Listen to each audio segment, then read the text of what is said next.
नमस्कार, खबर दोपहर में आपका बहुत स्वागत है। मैं हूं आपके साथ विभा उपाध्याय। साहिबगंज के बड़हरवा प्रखंड के तलबड़िया गांव में तेंदुए के घुसने से भगदड़ मच गई। जी हां, ग्रामीणों ने वन विभाग को इसकी खबर दी और वन विभाग की टीम मौके पर पहुंची, लेकिन तेंदुए को पकड़ने की वन विभाग की कोशिश नाकाम नजर आई।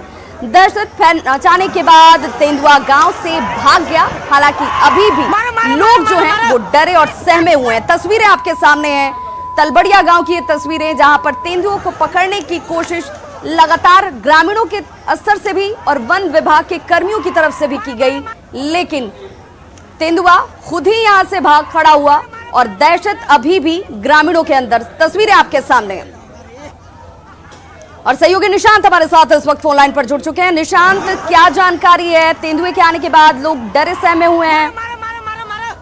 बता दें कि ये एक तेंदुआ जो है वो बड़हरवा प्रखंड के तलबड़िया गांव में घुस आया है, जिससे गांव में दहशत का माहौल हो गया। हालांकि ग्रामीणों के सहयोग से तेंदुओं को एक घर में बंद करने की भी खबर मिली थी, लेकिन तेंदुआ जो है वो घर से बाहर निकलने में सफल हो गया और पूरे ग्रामीण इलाके में तेंदुआ जगह जगह छुपने की कोशिश कर रहा है। ग्रामीण उसके पीछे बिल्कुल भगदड़ सा माहौल हो गया। हालांकि ग्रामीणों की सूचना पर वन विभाग के कर्मी वहां पहुंचे, लेकिन जो सूचना मिल रही है कि अभी तक तेंदुआ जो है वो विभाग की रेस्क्यू टीम है के पकड़ में नहीं आ सका है। फिलहाल जो है टीम का जो रेस्क्यू टीम का जो प्रयास है वो अभी भी जारी है। फिलहाल ग्रामीणों को सहयोग लिया जा रहा है और लगातार तेंदुओं को खोजने का प्रयास किया जा रहा है। क्या किसी को इस तेंदुए ने जख्मी भी किया, इस तरह की कोई जानकारी?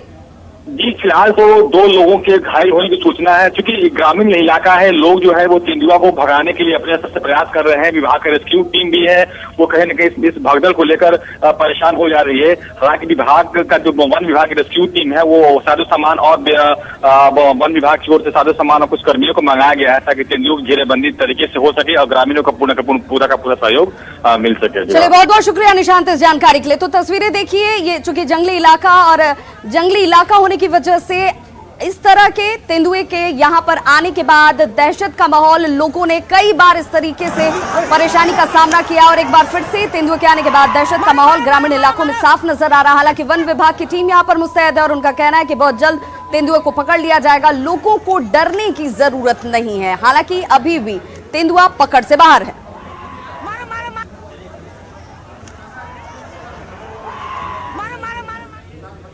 और बड़ी खबर दरभंगा से आ रही है। जी हां, दरभंगा और मिथिलांचल वासियों को केंद्र सरकार ने नए साल का तोहफा दिया है। दिल्ली में केंद्रीय नागरिक उड्डयन मंत्री हरदीप पुरी ने कहा है कि जून 2020 से दरभंगा एयरपोर्ट शुरू हो जाएगा।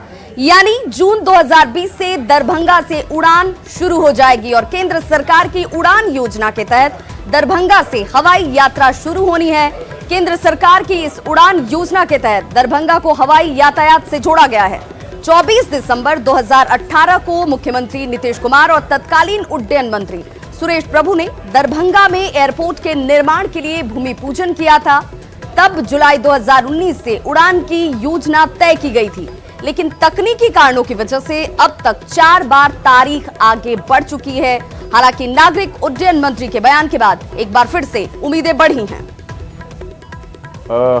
Will somebody please fill me in on Darbhanga Airport? Do we have somebody from Airports Authority here? June 2020 is the exact date. Yeah.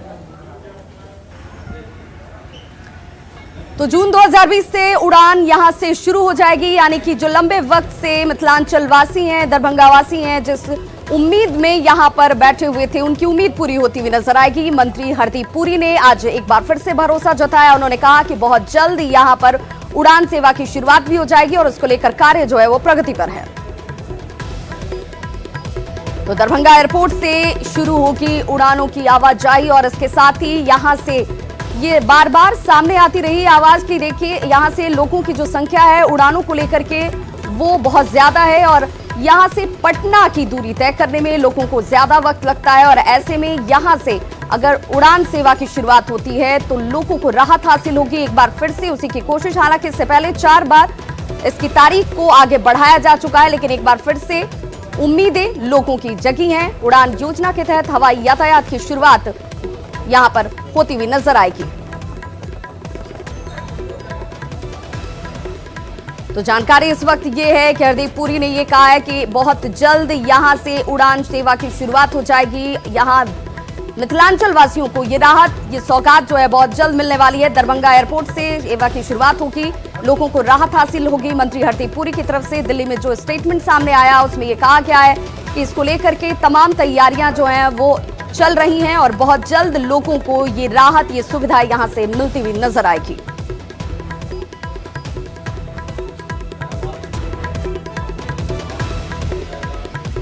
तो अब तक 4 बार तारीखों को आगे बढ़ाया जा चुका है और एक बार फिर से जब हरदीप पुरी का स्टेटमेंट सामने है तो लोगों को यह उम्मीद जगी है कि इस बार इस निर्धारित वक्त पर उड़ान सेवा की शुरुआत हो जाएगी और दरभंगा वासियों को राहत हासिल होगी। सेना प्रमुख जनरल विपिन रावत आज से रिटायर हो गए। कार्यकाल के आखिरी दिन उन्होंने दिल्ली में वॉर मेमोरियल जाकर शहीदों को श्रद्धांजलि अर्पित की और विजिटर बुक पे अपना संदेश लिखा। इससे पहले साउथ ब्लॉक में जनरल रावत को गार्ड ऑफ ऑनर दिया गया। विपिन रावत अब कल सीडीएस का पद संभालेंगे, जिसके तहत वे थल सेना, वायु सेना और नौसेना के साथ साथ रक्षा मंत्रालय और पीएम के नेतृत्व वाले न्यूक्लियर कमांड अथॉरिटी के सलाहकार के तौर पर भूमिका निभाएंगे।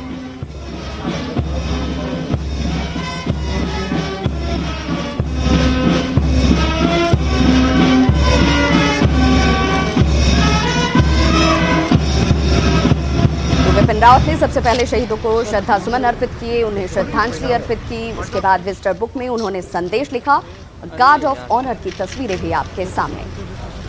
भारतीय सेना में चीफ ऑफ आर्मी स्टाफ एक सिर्फ ओहदा है। चीफ ऑफ आर्मी स्टाफ केवल अकेला काम नहीं करता, उसको काम करने में, अपना कर्तव्य पालन करने में सहयोग मिलता है उसके जवानों द्वारा। ओहदेदार चाहे वो जिस रैंक पर तैनात हों, उन सभी के सहयोग के द्वारा, जिस टीम वर्क से भारतीय सेना काम करती है, तभी हमें सफलता मिलती है। विपिन रावत केवल एक नाम है। विपिन रावत का ओहदा तब बढ़ जाता है जब वो चीफ ऑफ आर्मी स्टाफ कहलाता है, और चीफ ऑफ आर्मी स्टाफ वो तभी कहलाता है जब उसके साथ सारी टीम मिलकर काम करती है। वो chief of army staff Indian army का होता है, और इंडियन आर्मी केवल चीफ ऑफ आर्मी स्टाफ से नहीं बनती।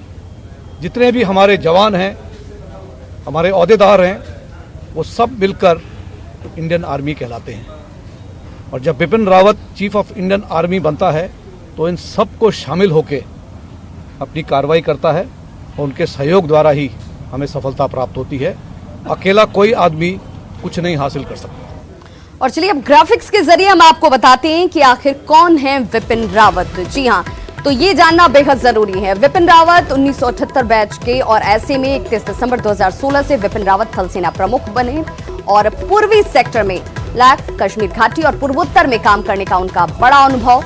सीडीएस सरकार के प्रधान सैन्य सलाहकार होंगे। तीनों सैन्य प्रमुखों की समिति के स्थायी अध्यक्ष भी होंगे। सरकार और सैन्य बलों के बीच संपर्क सेतु का काम करते हुए नजर आएंगे विपिन रावत। रक्षा क्षेत्र के वित्तीय मामलों में सलाह देने की जिम्मेदारी इनके ऊपर होगी।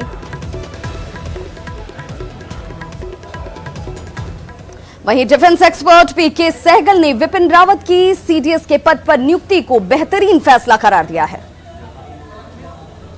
ये बहुत ही सेंसिबल डिसीजन है, चाहे इसको आने में बड़े साल लगे। वास्तव में इससे देश की डिफेंस सर्विसेज है, उनकी कॉम्बैट एंड ऑपरेशनल एफिशिएंसी बहुत बड़े पैमाने पर बढ़ेगी।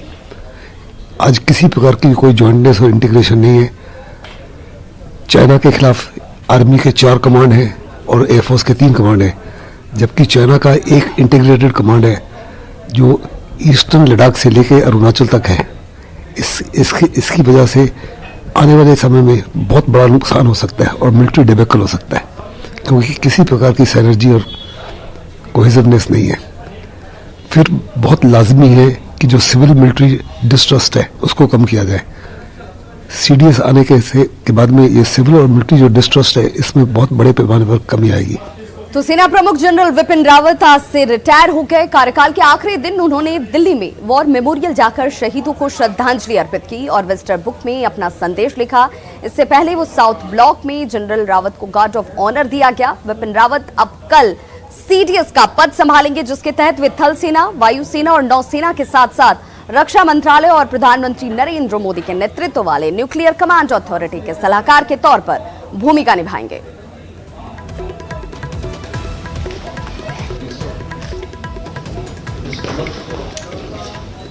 तो लेफ्टिनेंट जनरल मनोज मुकुंद नरावने ने आज सेना प्रमुख का पदभार संभाल लिया है। जी हां, उन्होंने जनरल विपिन रावत की जगह ली है और इस मौके पर विपिन रावत भी मौजूद रहे। उन्होंने नरावने को शुभकामनाएं दी। लेफ्टिनेंट जनरल नरवणे इससे पहले उप सेना प्रमुख की जिम्मेदारी निभा रहे थे।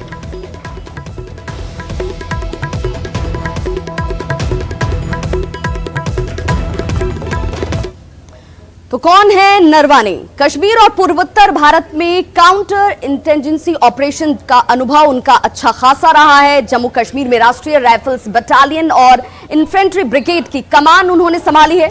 श्रीलंका में शांति मिशन दल का भी हिस्सा वो रह चुके हैं।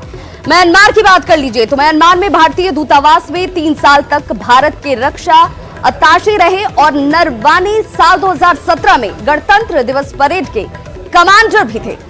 सबसे चुनौतीपूर्ण क्षेत्रों में काम करने का उनका लंबा अनुभव है। बटालियन की कमान प्रभावी तरीके से संभालने पर सेना पदक से उन्हें सम्मानित किया गया। विशिष्ट सेवा मेडल से नवाजा गया है उन्हें। अति विशिष्ट सेवा मेडल भी उन्हें प्राप्त हुआ है। परम विशिष्ट सेवा मेडल से भी वो सम्मानित किए जा चुके हैं। जनवरी 2020 से बदलाव का नया दौर शुरू होने जा रहा है और इसमें पीएफ, बीमा, ज्वेलरी, ऑनलाइन ट्रांजैक्शन समेत कई नए नियम शामिल हैं। कौन से नियम बदले हैं और उनका आपकी जेब पर क्या असर पड़ेगा, आइए हम बताते हैं आपको।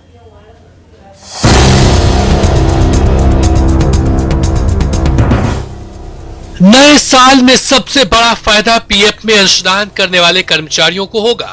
अब पीएफ में कर्मचारी खुद अंशदान तय कर सकेंगे। साथ ही पेंशन फंड से एक मुश्त निकासी भी संभव होगी। एसबीआई ने रेपो रेट से जुड़े कर्ज में 0.25 की कटौती की है और नई दरों का फायदा पुराने ग्राहकों को भी मिलेगा। बैंकों में एनईएफटी से लेन देन पर कोई शुल्क नहीं होगा। हफ्ते के 7 दिन और 24 घंटे ये सुविधा मिलेगी। भारत बिल पेमेंट सिस्टम से प्रीपेड छोड़कर सभी बिलों का भुगतान किया जा सकेगा। जनवरी से सोने चांदी की ज्वेलरी पर हॉल मार्किंग अनिवार्य होगी। हालांकि ग्रामीण इलाकों को इसमें 1 साल की छूट दी गई है। 50 करोड़ रुपए से ज्यादा टर्नओवर वाली कंपनियों को बिना एमडीआर चार्ज के रुपए कार्ड और यूपीआई क्यूआर कोड से भुगतान की सुविधा देनी होगी। 31 दिसंबर को खत्म हो रही पैन को आधार से लिंक कराने की समय सीमा बढ़ गई है। अब पैन को आधार से लिंक कराने के लिए मार्च 2020 तक का समय मिला। आईआरडीए ने चेंज लिंक्ड और नॉन लिंक्ड जीवन बीमा पॉलिसी में बदलाव की घोषणा की है। इससे प्रीमियम बढ़ेगा, लेकिन क्रेडिट कार्ड से भुगतान पर कोई अतिरिक्त चार्ज भी नहीं लगेगा। बिना चिप वाले डेबिट कार्ड से कैश नहीं निकाला जा सकेगा। एसबीआई ने एटीएम से 10,000 रुपए से ज्यादा कैश निकालने के लिए रात 8 बजे से सुबह 8 बजे तक ओटीपी अनिवार्य किया। 15 जनवरी के बाद हाईवे से गुजरने वाली गाड़ियों के लिए फास्ट टैग अनिवार्य होगा। इसके बिना टोल पर 2 गुना टैक्स चुकाना होगा। नए साल में नए नियमों में अधिकांश बदलाव डिजिटल लेन देन को बढ़ावा देने के मकसद से किए गए हैं।